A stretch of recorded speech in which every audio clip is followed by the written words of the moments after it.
Boa noite, irmãos.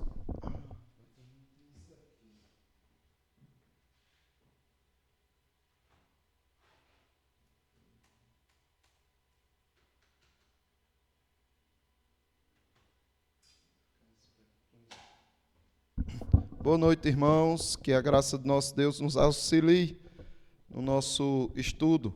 Estamos vendo o que diz a palavra de Deus a respeito da soberania de Deus na salvação do homem, que foi um debate que houve nos cânones de Dort, que pastores se levantaram para combater a heresia arminiana, que mostram como que o homem cooperando com Deus na salvação.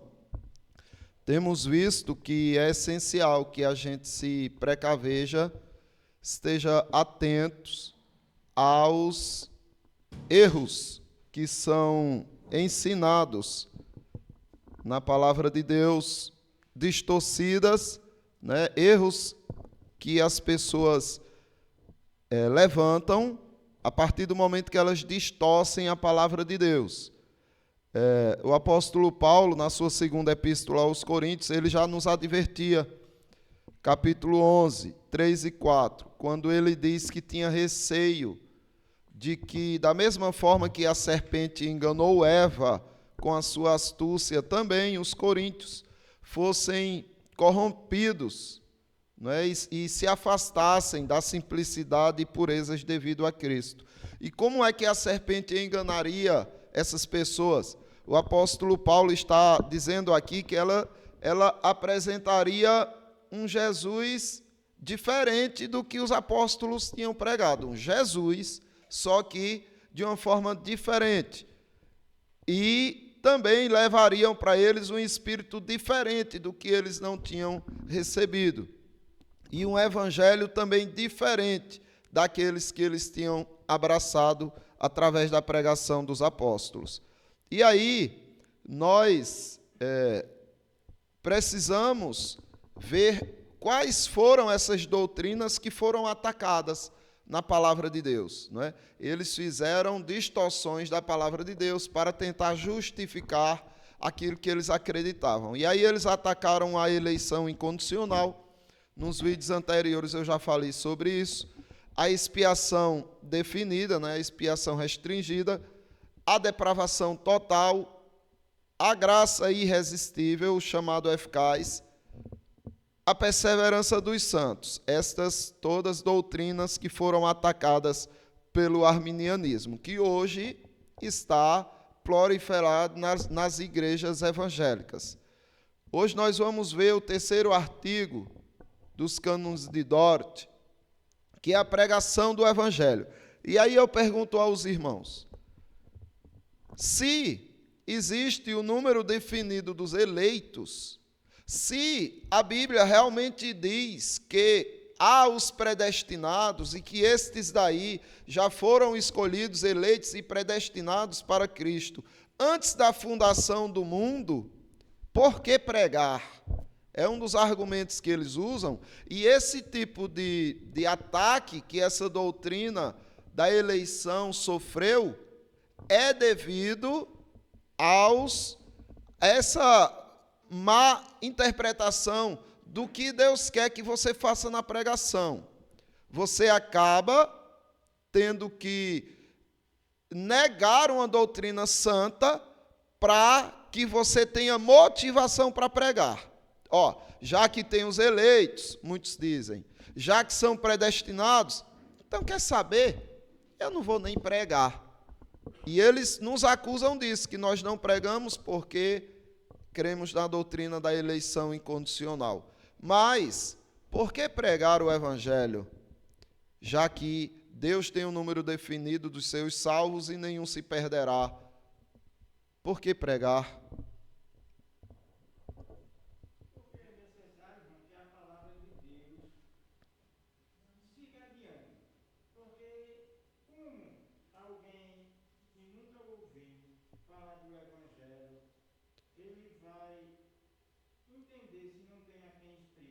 Uhum. Então é necessário que a gente leve adiante, sim.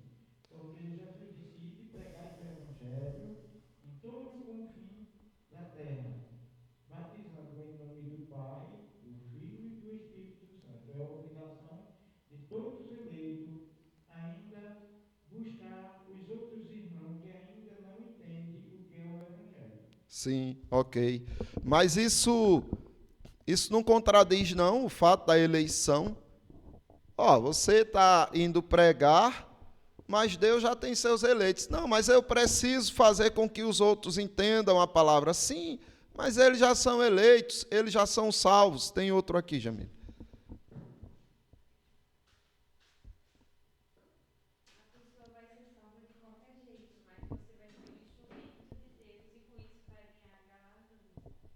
Aham. Tá. Nós vamos ver isso. Só que é possível alguém ser salvo sem ouvir a palavra da pregação? Mesmo se não ouvir sobre a palavra de Deus?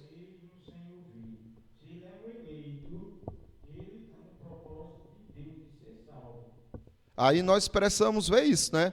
Porque a Bíblia fala algumas coisas referentes à necessidade de se pregar e à necessidade de se ouvir para se crer. Então, nós precisamos nos aprofundar nisso. Veja só o que diz o artigo 3, a pregação do Evangelho. Assim, para que os homens sejam conduzidos à fé, Deus, misericordiosamente, enviou arautos da mais bem-aventurada mensagem a quem Ele quer e quando Ele quer. Então Deus enviou seus arautos para levar a preciosa mensagem do Evangelho para quem Ele quer e quando Ele quer. Então é Deus que conduz os seus pregadores, os seus ministros. É Deus quem conduz o seu povo a levar o Evangelho. Só que Ele conduz direcionando para as pessoas específicas. Até porque muita gente morreu sem ouvir o Evangelho, concordam? Muita gente morreu sem ouvir o Evangelho. E Deus não levou ninguém para que essas pessoas ouvissem o Evangelho. Porém, para outras pessoas Ele levou. E aí é o que o argumento aqui dos canos de Dort está trazendo, que é Deus quem conduz esses arautos, esses pregadores da bem-aventurança. E aí, pelo ministério deles, os homens são chamados ao arrependimento e à fé no Cristo crucificado. Então, pela sua pregação, os homens são chamados a se arrependerem e crerem no Cristo crucificado. É preciso que você pregue. Daí, nós vemos em Isaías 52, 7, o Senhor dizendo o seguinte: que formosos são sobre os montes os pés do que anuncia as boas novas, que faz ouvir a paz, que anuncia coisas boas, que faz ouvir a salvação, que diz a Sião: o teu Deus reina. Então, veja, meus irmãos, aqui o Senhor já no Velho Testamento está dizendo que aqueles que anunciam o Evangelho têm os pés formosos, porque Ele está levando para o povo escolhido de Deus. Sião é a igreja escolhida do Senhor. Sião é uma representação do povo de Deus. Só que quão bem-aventurados são esses que anunciam e dizem a Sião: teu Deus reina, que prega sobre o Senhor, para que esses eleitos sejam despertos, para que esses eleitos sejam salvos. O apóstolo Paulo aos Coríntios, na sua primeira epístola, capítulo 1, do 23 ao 24, ele diz assim: mas nós pregamos a Cristo crucificado, escândalo para os judeus, loucura para os gentios, mas para os que foram chamados, tanto judeus como gregos, pregamos a Cristo, poder de Deus e sabedoria de Deus. Então é o nosso dever pregar. As pessoas precisam ouvir do Evangelho. Mas já são eleitas mesmo. Calma, nós precisamos ter muito cuidado com aquilo que nós decidimos fazer e com aquilo que nós decidimos não fazer. É preciso que você tenha muita cautela, porque você não está lidando com homens. Você não está lidando com administrando coisas humanas. É você e o Deus Todo-Poderoso. Qualquer coisa que você arranjar de desculpa para não cumprir o seu papel, cuidado, pode pesar sobre você. Lembra lá daquele que enterrou os talentos? Qual foi a desculpa dele? Sabendo que tu és rigoroso, que ceifas aonde não plantastes, arrancas de onde não colhestes, receoso, eu escondi e me omiti. E o Senhor disse, opa, você está se condenando com a tua própria boca. Como é que você diz? Tem essa consciência de que eu sou severo, rigoroso, justo, implacável com quem pratica o mal, e você pratica um mal desse, justificando que é porque eu sou assim. Pela tua boca eu te condenarei. E aí amarra de pé, lança nas trevas. Então temos que ter cuidado, irmãos, quando nós falarmos daquilo que nós queremos fazer e daquilo também que não queremos fazer. Não quero fazer, aí você arranja uma desculpa. Eu quero fazer, arranja um motivo para fazer, mas coisas que desagradam a Deus, ou deixa de fazer coisas que agradam a Deus. Então precisamos ter esse cuidado. Observe, Deus, meus irmãos, Ele não decretou apenas que os eleitos seriam salvos. Ele decretou também como eles seriam salvos. Por que meios eles seriam salvos? Então, se o decreto de Deus de salvar todo o seu povo não falha, também o decreto de Deus de como esse povo será salvo não há de falhar. Ele vai cumprir o seu propósito, o seu decreto, a sua soberana vontade. Ele não só disse assim, olha, esses irmãos de Bezerros que aí estão serão salvos. Não. Ele disse, esses irmãos de Bezerros serão salvos, e serão salvos desta maneira, através da pregação do Evangelho. Então, não tem como você ser salvo sem ouvir a pregação do Evangelho. Pode falar. Até porque o motivo principal do Evangelho, tudo do Evangelho que você recebe, que você adquire a sabedoria, você tem por obrigação de repassar. O Evangelho não é para benefício próprio, é para coletividade. Isso. Aquele que mais sabe, ensina aquele que menos sabe. E assim o Evangelho vai crescendo, a palavra de Deus é levada, né, para a comunidade em geral, para que a igreja cresça unida. Isso. E o reino de Deus aumente a cada instante. Isso, é como diz, de graça recebestes, de graça dai. Leva de graça, você não recebeu de graça? Observe o que Paulo diz aos Romanos, capítulo 10, do 11 ao 15. Isso daqui, meus irmãos, é decreto. Não é só decreto que Deus te salvou antes da fundação do mundo, que você é salvo e não tem como se perder. Não é só isso, decreto. Decreto também é como você seria alcançado. E observe, porquanto a Escritura diz, todo aquele que nele crê, não será confundido. Então você está salvo. Creu, não tem perturbação, não tem confusão, você é salvo.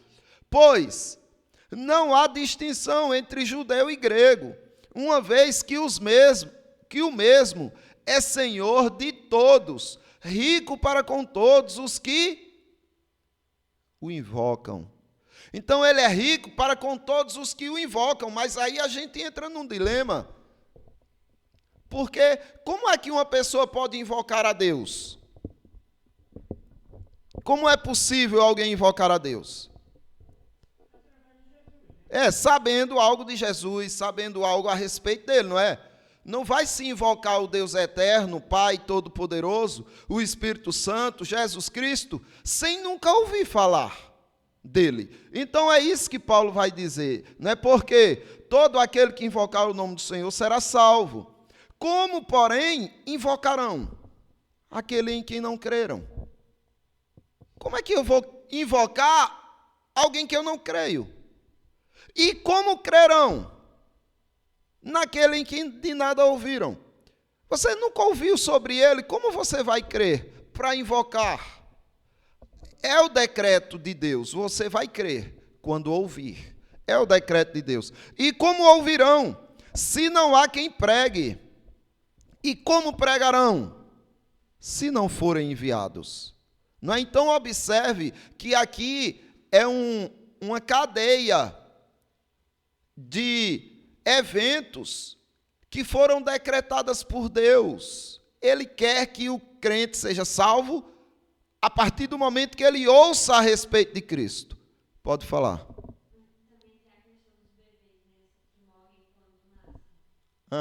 Aí é que está, que eu ia trazer isso para depois, mas Jamile já adiantou. Será que o bebê que está lá, concebido, o primeiro dia de concepção, e aí o pai falando o evangelho para a esposa, ou a esposa falando o evangelho, será que ele não está ouvindo a pregação?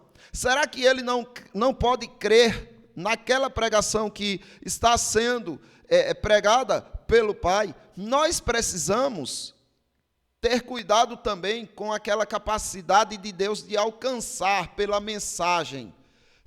Será que os loucos, aqueles que não têm a razão, será que eles também não podem ser impactados pelo Evangelho? Será que o Evangelho depende do teu raciocínio? Porque presta atenção, o que aconteceu com João Batista, quando ele ainda era um feto, quando Maria, grávida, chegou, e as duas mães, a mãe de João Batista e a mãe de Jesus, se encontraram, o que aconteceu com João Batista? Estremeceu no ventre da mãe de alegria, cheio do Espírito Santo. Então aí é que está, nós ainda vamos, Jamile, tratar sobre essa questão dos bebezinhos. Porém, nós precisamos entender que o meio é a pregação. Como está escrito, quão formosos são os pés dos que anunciam coisas boas. Aí Paulo vai lá para Isaías citar essa grande maravilha, tá? Vamos ver aqui também que é um meio inegociável. É um meio inegociável. Mas nem todos obedeceram ao Evangelho, pois Isaías diz, Senhor, quem creu, quem acreditou na nossa pregação? E assim, a fé vem pelo quê? Pela pregação. E a pregação? Pela palavra de Cristo. Não é qualquer pregação também. É a pregação da palavra de Cristo que salva. Então nós precisamos entender isso. Deus não negocia. Você será salvo pela pregação, pela palavra. Então, ponto final. Só será salvo se ouvir a palavra. Mas vamos dar um adiante aqui. Pega aí o microfone, irmão. Sim. É.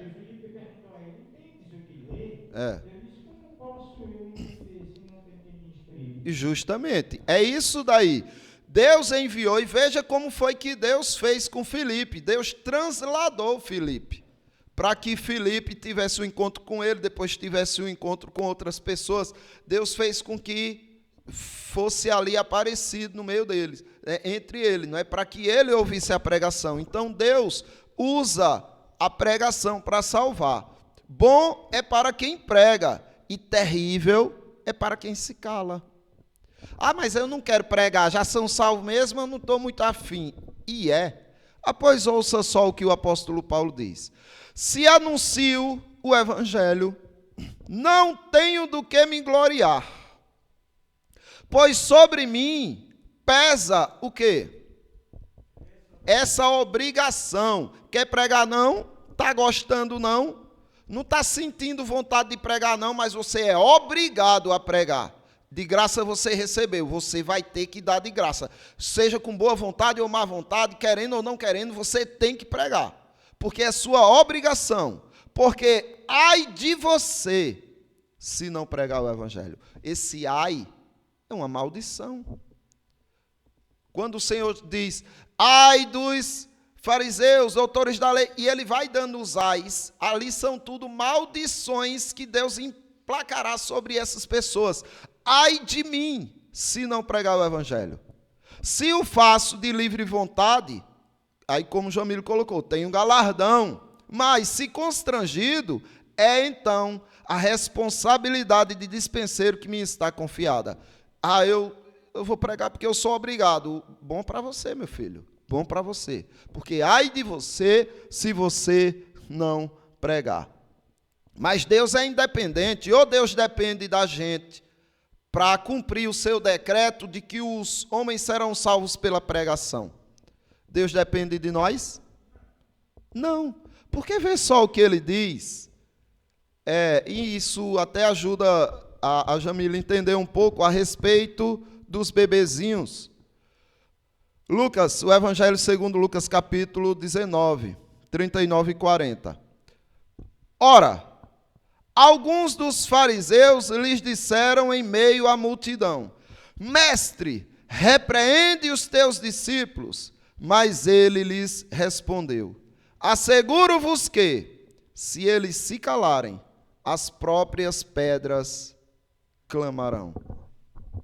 Agora, está falando de pedra literal. E daí? Deus tem poder para tudo. Não, é a pedra do coração dos incrédulos. O coração do homem de pedra, ele mesmo sem crer, ouve a palavra e sai espalhando ela, e essas pedras clamarão, e o evangelho será anunciado. Se os crentes não querem, Deus usa os ímpios. Não importa, o que importa é que ele vai agir. Fale, pastor. Isso.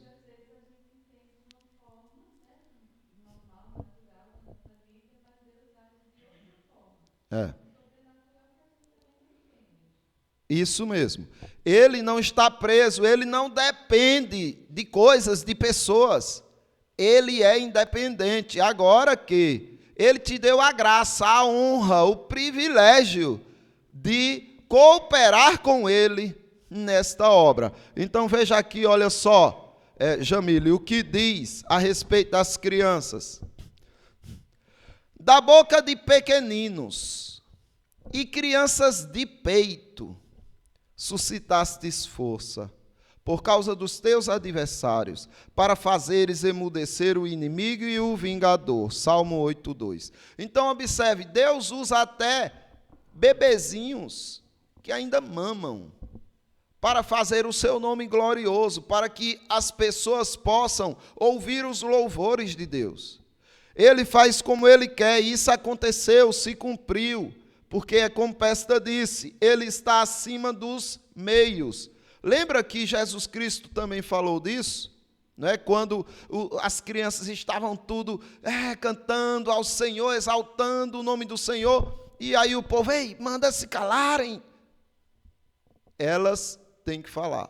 Nunca lestes da boca de pequeninos suscitastes o perfeito louvor? Então observe que elas estavam engrandecendo, pequeninos, engrandecendo ao Senhor, porque é Deus que usa, é Ele que age. Deus está acima dos meios. Olha, Deus usou um asno para torná-lo mais sábio que um profeta. Veja, esse é o Deus soberano. Números 22, do 27. Vendo a jumenta, o anjo do Senhor deixou-se cair debaixo de Balaão. Acendeu-se a ira de Balaão e espancou a jumenta com a vara. Mas quando a jumenta viu o anjo, está vendo esse anjo aqui? Sabe quem é esse anjo? Sabe quem é esse anjo? É o anjo da aliança, é o anjo do Senhor, ou seja, é Jesus Cristo. Quem estava ali barrando Balaão e ele não via, era o próprio Cristo, o próprio Deus, Jesus Cristo, o Filho de Deus. Ele estava ali barrando Balaão. Aí veja o que aconteceu, porque olha, sempre que você vê anjo com letra maiúscula, é uma referência ao anjo da aliança, a Jeová, a Jesus Cristo. Isso no Velho Testamento, não é? Uma pregação por meio incomum, acima dos meios. Veja quem pregou para Balaão. Então, o Senhor fez falar a jumenta, a qual disse a Balaão: que te fiz eu, que me espancastes já 3 vezes? Respondeu Balaão à jumenta: porque zombastes de mim. Tivera eu uma espada na mão, e agora te mataria.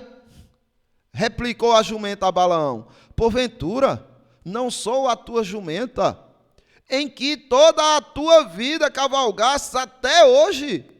Acaso tem sido o meu costume fazer assim contigo?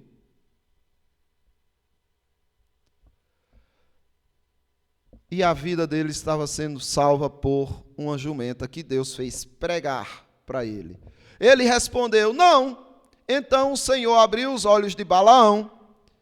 Ele viu o anjo do Senhor, que estava num caminho, com a sua espada desembaiada na mão, pelo que inclinou a cabeça e prostrou-se com o rosto em terra, ou seja, adorou a Cristo naquele momento. Quando viu que Cristo estava com a espada desembaiada. Então, uma pregação agora pelo próprio Cristo. Não precisou de jumenta, não precisou de profeta, não precisou de outro meio. O próprio Cristo pregou. Então, o anjo do Senhor lhe disse: porque já 3 vezes espancaste a jumenta. Olha só, não é que Cristo ele se preocupa com os animais. Eis que eu saí como teu adversário, porque o teu caminho é perverso diante de mim. A jumenta me viu e já 3 vezes se desviou de diante de mim. Na verdade, eu agora te havia matado e a ela deixaria com vida. A mesma ameaça que Balaão fez à jumenta, Cristo fez a Balaão. E disse: ó, tu escapou por causa dela, vê se agradece a ela. Ela salvou a tua vida. Porque se ela não para e você passa, você seria decepado e ficaria ela vivinha. Então observe que Cristo, ele age contra os meios, ele age acima dos meios, mas se ele disse que a salvação é pela pregação, tem que ser pela pregação. Ah, mas os eleitos já são salvos, e daí? Não é da sua conta, só vai e cumpra o seu dever, pregue. Não quero, eles vão ser salvos mesmo, pronto, tá bom, então você receberá as maldições e outro será levantado para pregar. Ou seja, essa honra que você nega será dado a outro. Alguma dúvida, meus irmãos? Ainda vamos nos aprofundar nessa questão, viu? Aí vai entrar a questão dos bebezinhos, dos filhos dos crentes, vai entrar também a questão de que a doutrina da eleição, se você entender ela realmente, ela é uma motivação a mais para você pregar o evangelho. O povo diz que a doutrina da eleição incondicional, da predestinação, é uma desmotivação para a pregação. E eu vou mostrar a vocês, pela Bíblia, que pelo contrário, você é desmotivado quando você não conhece essa doutrina. Quando você conhece a doutrina da eleição, da predestinação, ela é um combustível a mais para você se animar na pregação. Quer falar, Carlão? Em tudo. Em todos os meios de graça. Sim. Balaão, né? Balaão se prostrou, né, e reconheceu que precisava Deus. Aí para você ver, realmente ali é Deus. É. Porque quando foi Jonas que se prostrou diante do anjo, É. aí o anjo repreendeu ele: não, É. não se prostre diante de mim, que eu sou conservo teu. É. E dos teus irmãos. Então ali realmente é o próprio Deus. É, com certeza. Amém. Então, meus irmãos, vamos orar ao nosso Deus. Jamil, nos conduz mais uma vez em oração.